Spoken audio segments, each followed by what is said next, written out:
Hey, it's Chase from On the Table Gaming, and welcome back to the On the Table Gaming podcast.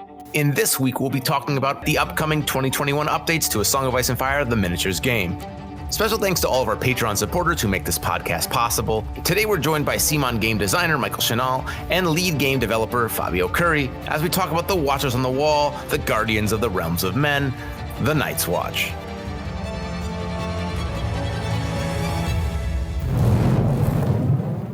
Michael and Fabio, thank you so much for coming back on the podcast. Well, our watch has not ended. We never left, Chase. I was wondering what that noise in the background was. But, people have been hanging out, waiting anxiously for these visions to be previewed. And the Watchers on the Wall now have finally gotten to see on the horizon their update coming in the form of the Night's Watch previews for the 2021 update. So this is going to be really exciting. But before we jump in to talk about this, let's go a little bit south and talk about some of the Lannister submissions that we saw of people's painted work on the Facebook page. Was there any ones that caught your eye in particular? There were two that specifically jumped out at me. The first one here was by Christian Feltman and his Clegane painted army. And that's mainly because yellow always is going to draw attention because it's such a pain in the ass to paint. And that was one that stood out. But it's always cool to see a bunch of mountainsmen led by 3 forms of the mountain. The other one was by David Coughlin and, well, actually more mountainsmen. But this was specifically due to his basing. As I've talked about before, I'm a big fan of doing scenic bases and the trays. And these right here look like they were, I'm actually going to go ahead and say these are probably green stuff stamped. I might be incorrect on that, but that's how I'm looking and seeing here. But the cobblestone look here was something that really drew my attention. And the white in contrast with the rest of the armor as well. And Fabio, how about you? I'm going to go with Anthony Campisi again. I think that just the scenario background looks amazing. Though I think these columns might be Lego. I'm not sure, but it was really creative. And the Tywin miniature he did just looks amazing. I like the basing, although it doesn't really fit the whole composition of everything of the theme here that he's indoors because he put the grass. But in general, the Tywin's really well painted, and I love these like dioramas that people do. Listen, 2021 updated Tywin. He can bring grass wherever he wants, and nobody's going to tell him otherwise. He has his own grass carrier to follow him around. There we go. And then I'll give a shout out to Calvin Lumley. He did a really cool Lannister attachment box. In particular, the Champion of the Faith, absolutely fantastic job on that cloak and on the shield imagery as well. Really cool job pulling out these rainbow colors.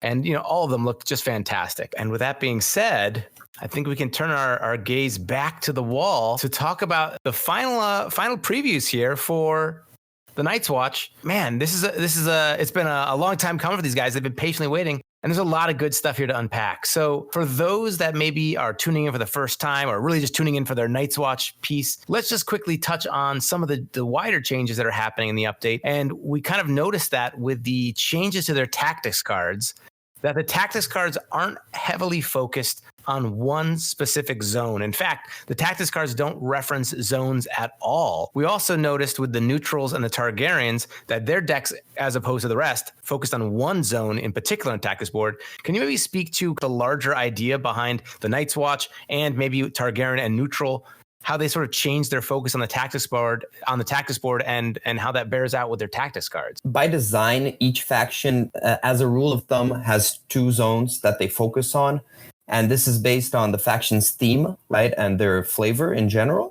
In the case of the neutrals, because of the way the commanders work and how it has to be a toolkit deck, focusing on one zone allows us to then have the commander focus on the other or none at all. But at least we maintain the fun.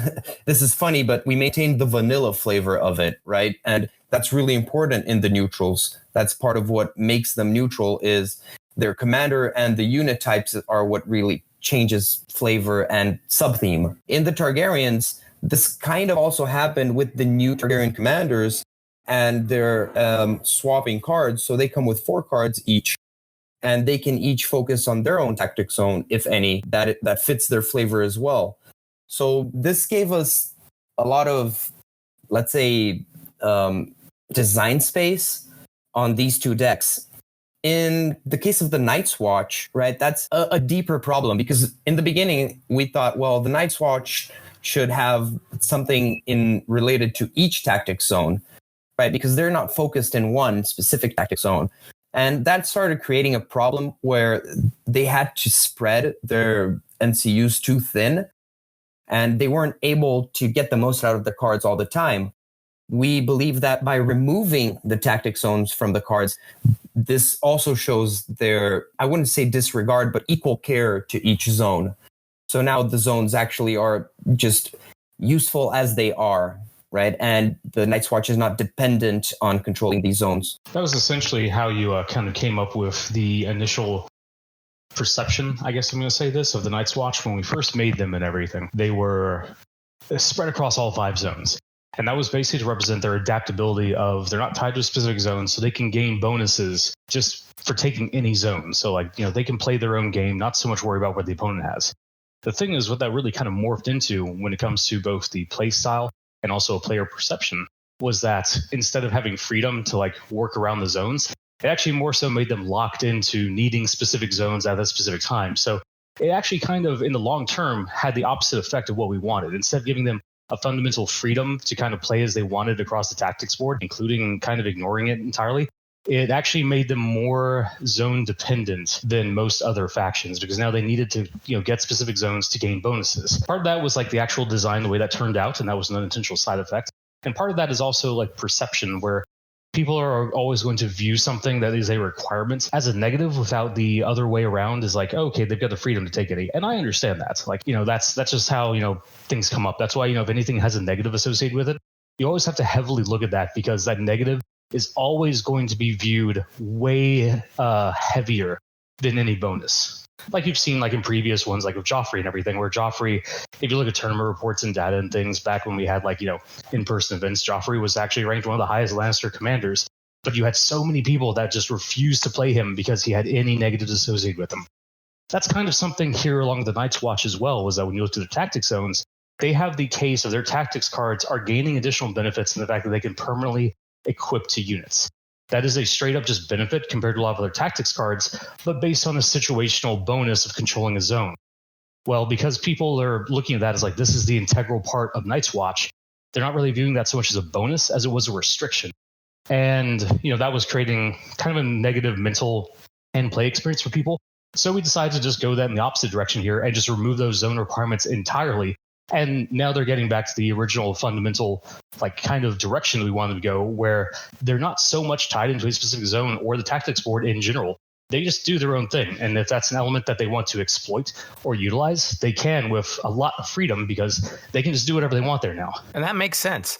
Is there any particular Night's Watch tactics card that you feel is really kind of an iconic card that stands out to you as being like kind of really at the core of the flavor of this faction? Probably, if I had to pick one, it would probably be Take the Black, because that is the one that has the most unique game mechanics surrounding it. The rest of them are all just like kind of situational bonuses in some capacity, so I can't really say one jumps out at me as being better than the other. But Take the Black is like that iconic, people remember that card when it's used and used to good effect. And what's cool about this now in the 2021 update is that we can see, instead of having that old choose one effect where you could basically kind of do some healing or take an attachment, now it's got both, and it restores right at the top like a max 4 wounds. It's not even a roll. That's going to be a really useful card. For a lot of the vows themselves, we haven't seen any kind of like major overhauls or like anything too dramatic. In a lot of cases, it is kind of a blending of the old effects, some minor tweaks where, maybe instead of just being an element that gives you vulnerable, like in the Sword in the Darkness, it now also includes a panic, which of course helps up the damage, but nothing that's kind of like too earth shattering. So do you feel like the vows were, kind of in a strong place even in the 1.6 version, and that really just needed some like minor refinements? Yeah, the vows, they kind of worked the way we wanted them to, except for the tactics zone part, right? What we did here was mostly streamline wording and modulate things to the current power level, let's say, we wanted of tactics cards. Out of all the factions, probably the Night's Watch is the one that had the fewest changes to its deck. I would actually argue that, because I know the second you said that statement, Fabio, there, and also remember, internet's forever, that people are going to go, what the hell is he talking about? And I'm going to jump in the counterpoint there, that actually from just looking at this from a mechanics standpoint, The Night's Watch deck probably received the biggest shift, and it's one specific thing that caused that, is that the initial Night's Watch tactics cards, usually by design, had a very kind of weak or middling starter effect, and then the Vow effect was the more powerful effect that you would want to click on later. So you would have like a minor combat bonus, and then you would equip a card, and then it would gain a major bonus if you controlled a specific zone later. And that script has actually been flipped now, where you have a significant effect on the baseline tactics card, just like all the other tactics cards you'll see. And then when it does its little Vow equip, which, by the way, I want to just sidetrack in here real quick. We got rid of the Vow keyword because it really wasn't adding anything that couldn't just be explained by the standard rules that we already do with a bunch of other cards. So the keyword effect was removed, and then it was just replaced by text, which actually ended up shortening the amount of like card rule space on there by a lot. So that was one of the reasons that was done, in case anyone asked that. But anyway, the secondary effect when they're equipped, that actually is much less significant than it was before. Now you're getting these little micro bonuses that are kicking on.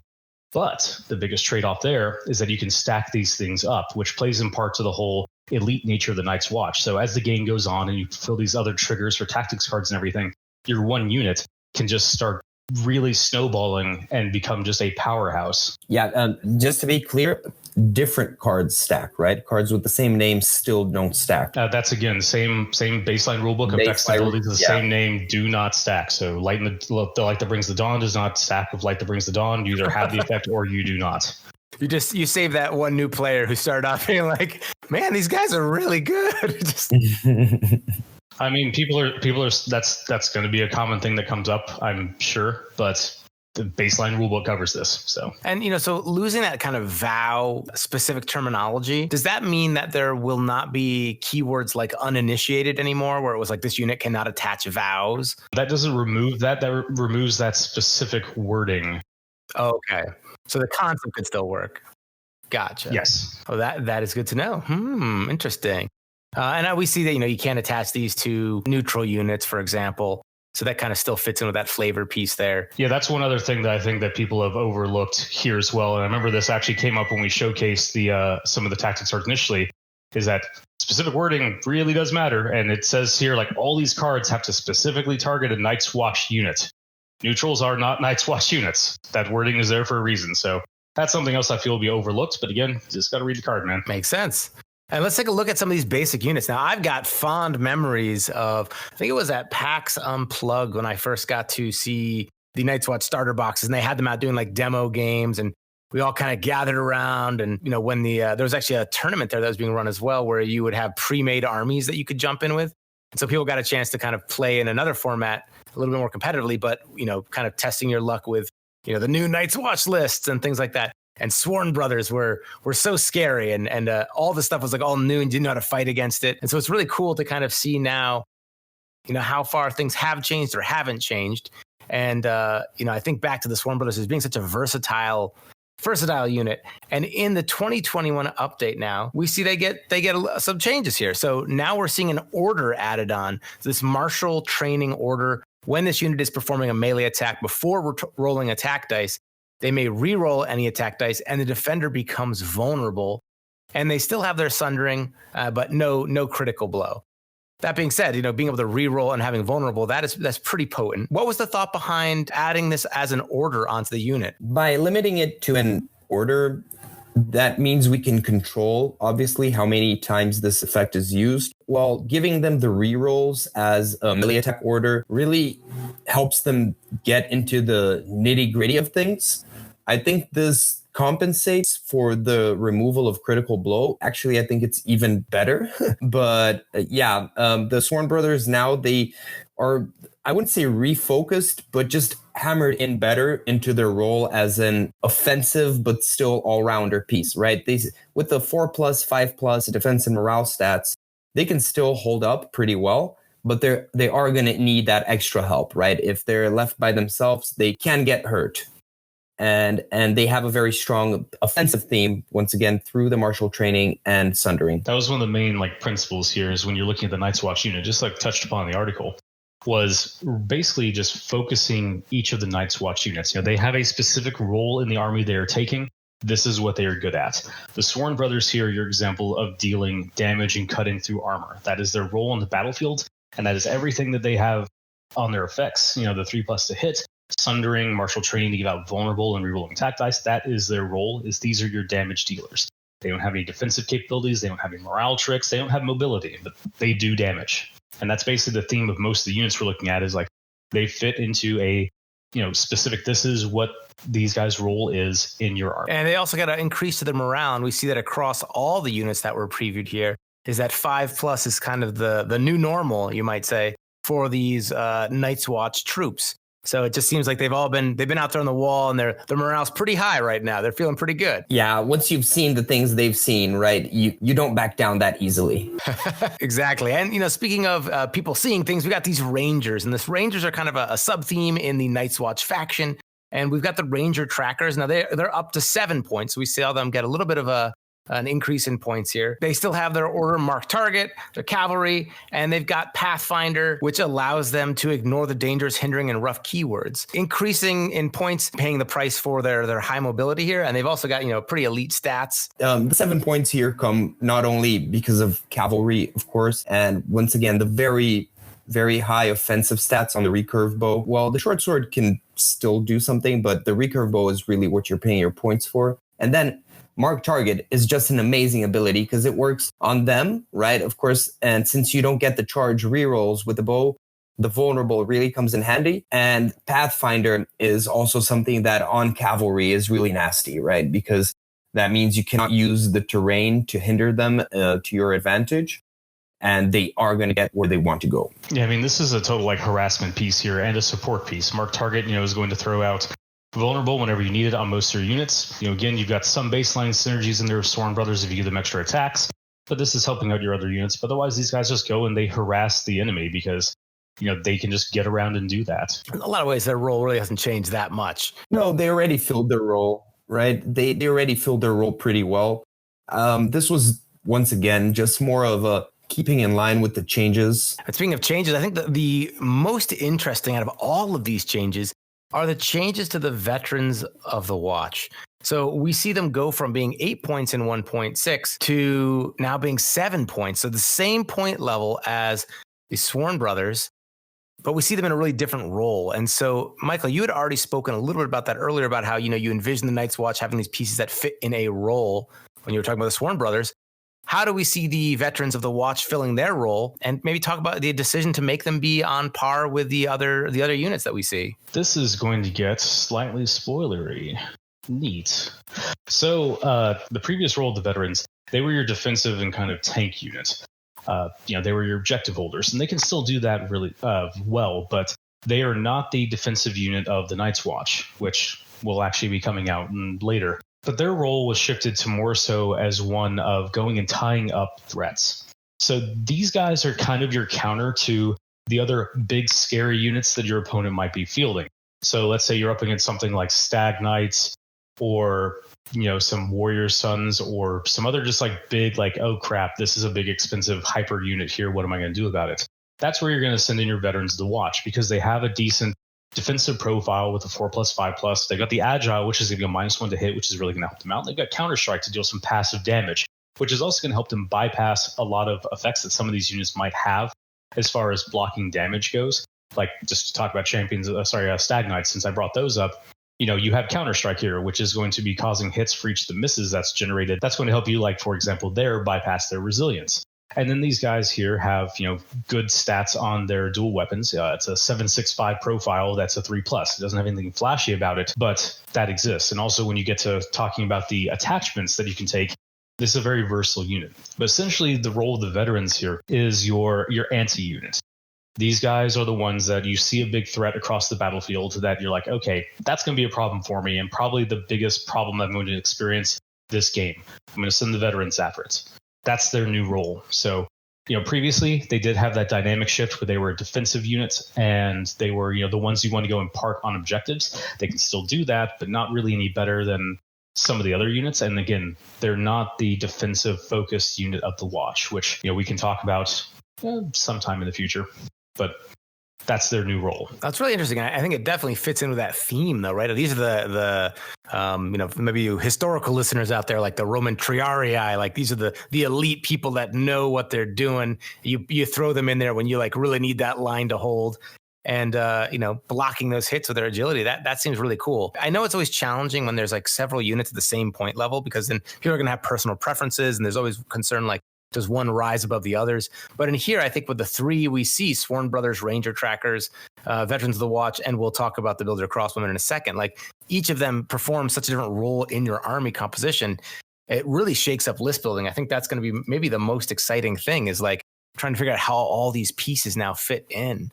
And then, speaking of a different role, we can switch over to the Builder Crossbowmen. We have them and the Ranger Hunters both previewed at 7 points. Fabio, could you speak to the Builder Crossbowmen? And then maybe, Michael, you could speak to the Ranger Hunters. Like, how do these two units fill different roles? Okay, so I think that's a valid question, Chase. And I think they're so distinct amongst each other that they shouldn't really be compared one versus the other. And we'll see why, right? So the Crossbowmen, they can actually pierce through armor. So the Sundering and the rerolls on short range, all of these are great ways to get through armor, right? And with the ready aim release order that they have, it's really scary to charge them. Let's just say that. So they're really going to grind your opponent down until your opponent reaches them. You can actually form, I know this isn't the correct word, but like you can form a gun line out of crossbowmen. And it might really work together with some other builder units, let's say, maybe in the future, after we show everything. So they're not a very versatile unit. They're good at what they do, right? They're a very specific tool. So they punch through armor and they harass advancing units. You tease, Fabio, you tease. No, we already know the builder units, right? That's we just true. haven't seen their new versions. So what you're saying is they may change or they may not change? I'll say they did change. Let's just see how much. All right. And how do you see their role differently, Michael, maybe than the Ranger Hunters? Well, when it comes to the Ranger Hunters, these are your mobility guys and your kind of adaptive ones.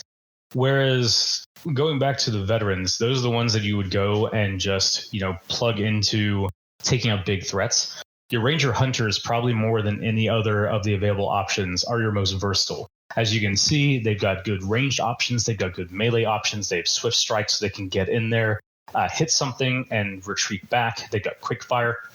These are the ones that are really good for taking down those little chafe units. They don't have any specific weapon keywords here.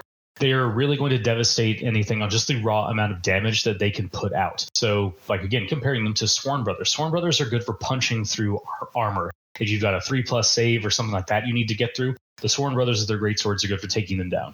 If you're facing threats that have a 5+ or maybe not the best defensive capabilities out there, your Ranger Hunters are what you want to have go into. Your Ranger Hunters also, again, the adaptability they have to deal with threats is really one of their values. So let's say there is a melee unit that you really don't want something to get tangled up with.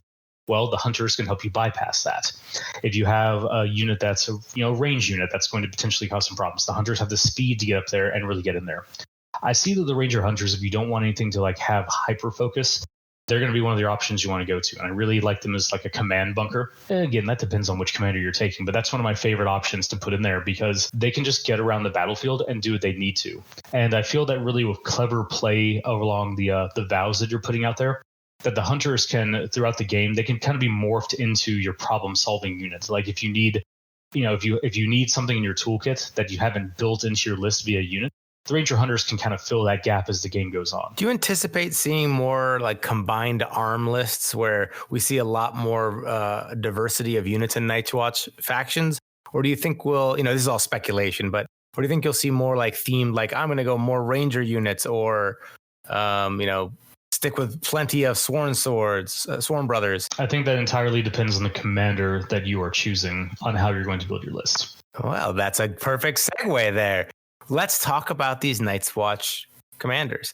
Now, we've got 4 commanders here that are shown. Let's start off with maybe the most iconic, maybe one of the most iconic characters in the game and the lore, Jon Snow, the 998th Lord Commander. He no longer has that Order Indomitable, where when he passes a morale test, he restores D3 wounds. Now instead it's turned into Rally Cry, not an order, and it's based upon his damage output, and it's on other friendly units. So he's kind of helping his allies. And we see now he has Boldness and Courage, where he gains additional attack dice, and his unit is bolstered and has, counts as having a greater rank. How do these changes maybe capture what you feel like Jon Snow is about as a commander? Okay, so Jon Snow, let's say his Rally Cry, I think really fits in because he has this charisma to him, right?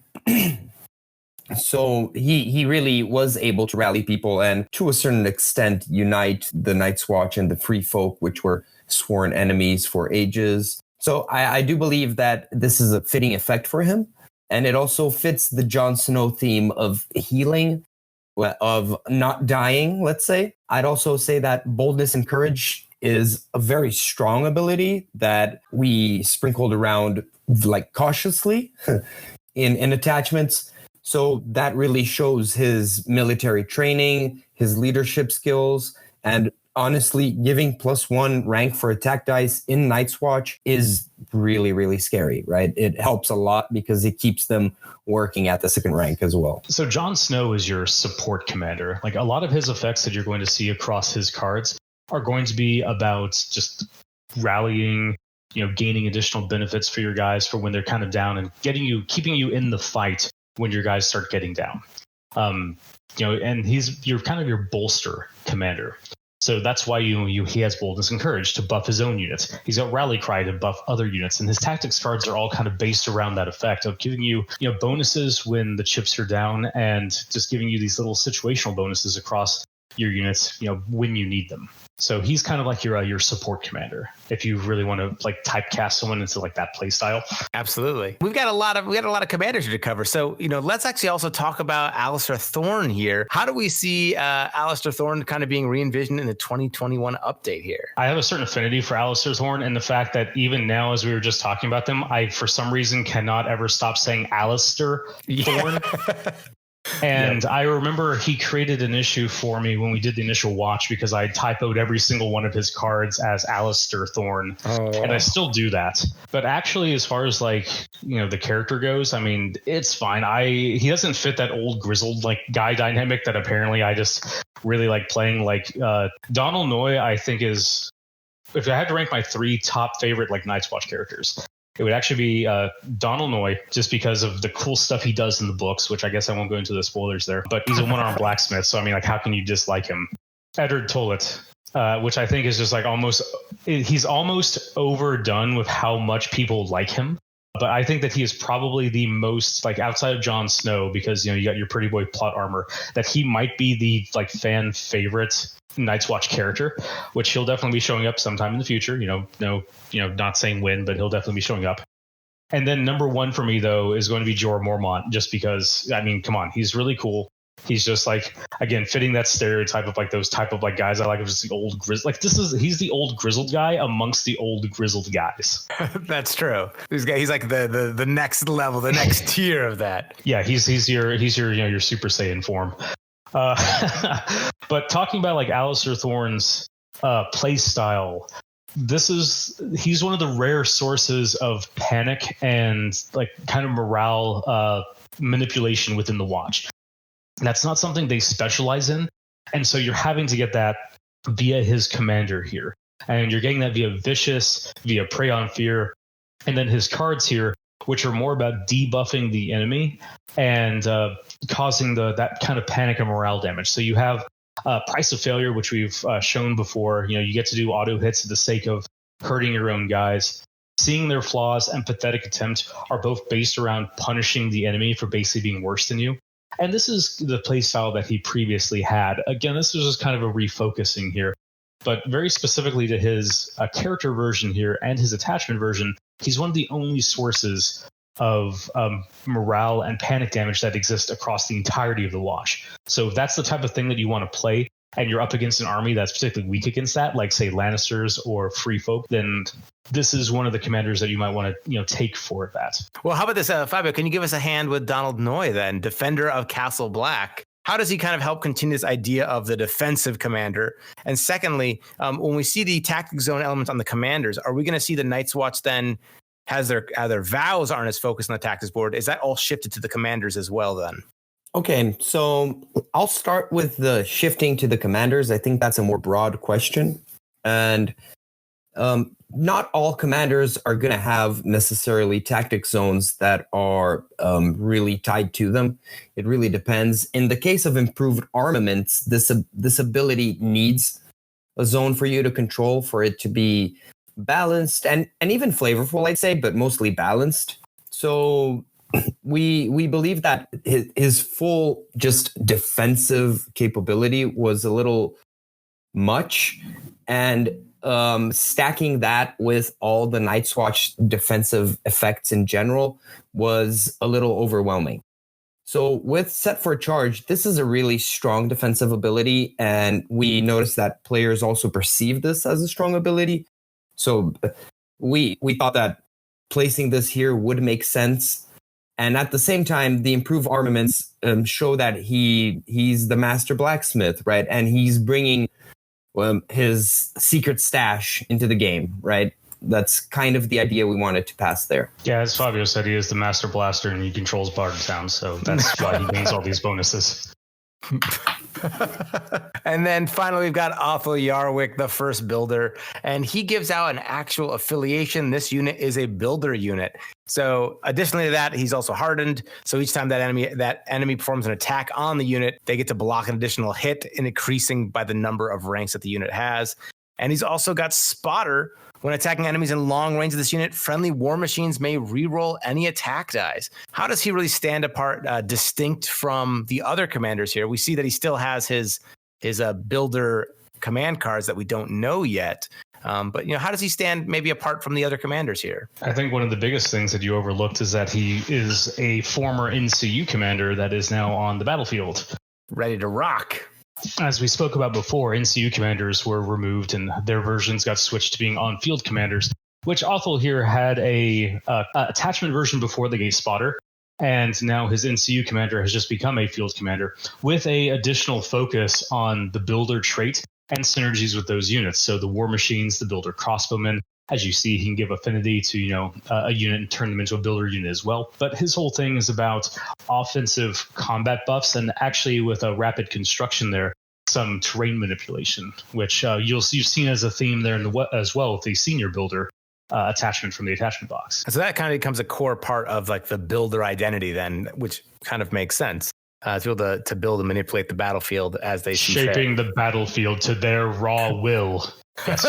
Or just, constructing a bunch of hastily put together piles of crap. Whatever you got around. Which of these characters are you most excited about to see people's reactions to? I'd say Othell is the one that's going to raise the most speculation, probably, because his abilities are very unique in his cards, right? The card names, it's very hard for you to take away something from them, right? But I think a lot of people are going to comment on Donal Noye just because he's changed a lot from his other commander version, and he was one of everyone's favorites, I guess, in 1.6. Yeah, in fact, does he have any of his cards continuing on here? None. That's a really interesting character too, because with the Night's Watch gaining so much strength as the game goes on, getting more and more vows, I can see the stock in like a defensive commander being quite high. Well, he is the defender of Castle Black. He's the one that, you're going to sit there and you're going to hold your ground against every prevailing threat. I would actually say that while the commanders to me are very interesting, I think that the most type of talk is going to come from the non-commander character attachments. We spoke about this very briefly in the article, but Night's Watch being the elite focus they are, like they do have some cheap options in your army, but there are trade-offs to taking them. I'm not just going to say like rampantly in the form of wounds and things, but that's the first one that came to my mind. So you're going to be pushed into running this, elite, army here, of course, by design. So a lot of your units' average cost is going to be sitting there around 7. So your attachment options are going to really come into play. But with the characters of the Night's Watch and their generic attachments in general, the few that they do have, you're getting some additional value for what you're getting, even amongst other factions. So, like a 1-point attachment in the Night's Watch will probably be sitting around like a 1.5 cost attachment that you would see in like another faction or something for that nature there, to represent just the nature of the faction here. And this is something that's important to go into play, because I know there's going to be a bunch of like cross, comparisons between people are going to go, oh, this is a 1-point Night's Watch attachment, and this is a 1-point attachment from another faction that has literally the same abilities, but then the Night's Watch one has one on top of that. And that's a matter of balancing internally with the factions, that, not everything is just weighed straight across there. Like a 1-point attachment granting an ability into a Stark army is going to be weighed differently than that same 1-point attachment's ability in, say, a Lannister or Night's Watch army. So, these are all factors to take into play. And I feel that that's something that people are just by their nature going to do. They're going to, just in vacuums, start comparing things across faction here. Again, that's not something that we can really do, because you have to factor in commanders, you have to factor in tactics cards availability, other unit synergies, tactics cards specifically in CUs. And, with that being said, there's a lot to factor in. There's a lot we still don't know, right? Like the whole time we're going through this, I was thinking, man, I wonder, like, what's the Builder Scorpion looking like? Like, is it massively different or not? We got these siege weapons. There's so many other parts of the Night's Watch faction. Heck, even the Watch Marshal. So, these are all previews, and we've spent the last, couple months now talking about these upcoming changes. And it's been really exciting to just get to have these kind of casual conversations and pick your brain and just kind of hear about what's going on behind the scenes here as you're picking these. And it's definitely helped made the time pass a lot more easier. But now we're kind of getting towards the end here, right? And the embers and the flames are starting to lower down. And, are we now going to settle in for, a little bit of a wait here until reinforcements arrives, or might there be anything on the horizon? Oh, Chase, visions never end, and the long night's not upon us yet. Dun, dun, dun, dun. Yeah, we need at least one more so the people can show their amazing Night's Watch painted miniatures, right? I'm eager to see that. Oh, okay. Hey, I'll take you up on that. Make sure you drop those in the Facebook page, the On the Table Gaming Facebook page, in the comments for where this podcast is posted. And we'll see if we can get a good, strong representation of the most patient faction, the one that certainly waited the longest, and the guardians of the realms of men, the Night's Watch. Well, so I also know as well, people ask like, well, why does Night's Watch last? And that really comes down to simple, I'm not even going to say luck of the draw, but I mean, if someone's first, someone's got to be last. We only have X number of factions, so that's how that came out. But let's do one more here for the listeners here, Chase. So let's and the topic of continuing the visions and everything, we do have some other topics to talk about because we're not done yet. But let's actually see if people had to choose one topic for dedicated focus on an article, and let's say even a podcast between us, Chase, like something that we'll actually discuss. What topic would that be? I think that would be, aside from flooding your comments section with a bunch of Night's Watch pictures, that's another thing that people can flood with, is what is the one kind of like holdover topic that they would like to see kind of discussed more in depth, if anything. If I said Tormund Giantsbane right now, how mad do you think people would be? Okay, we will discuss like Tormund's Giantsbane, another 1 hour special. No, that was a joke. Oh, God. Oh, no. But all right. Anyhow, yeah, I still hear that a bit. So let us know in the comments then something you'd like to see explored. And then, we can also gather some questions then, right? So a lot of these times, we haven't been able to necessarily, we record a little bit in advance, not able to get necessarily any community feedback in advance.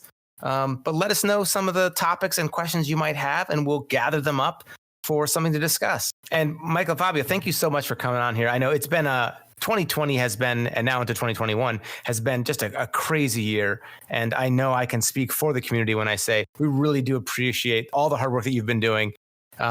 Games are a great distraction, and talking about this stuff has been really, really fun. And, these past couple of months, it's been great that you've been really reaching out and talking with the community and interacting with people to help kind of pass this time. And we're so excited. We've got Dreams of Spring and, the the changes that are yet to come we're really excited for. So we really do appreciate you taking all this time. Thank you very much, Chase. It's been really interesting, and the community has been very, very positive, and that's amazing, right? So it was great. It was a great year because it made the year better in a way that we saw people like very eager for the Visions and the Flames, and everyone discussing all the changes. And that also gave us a drive to keep pushing forward, right? And think about the future and try to make a very good game. Well, keep up the hard work. And we're really excited to get these things in our hands and on the table.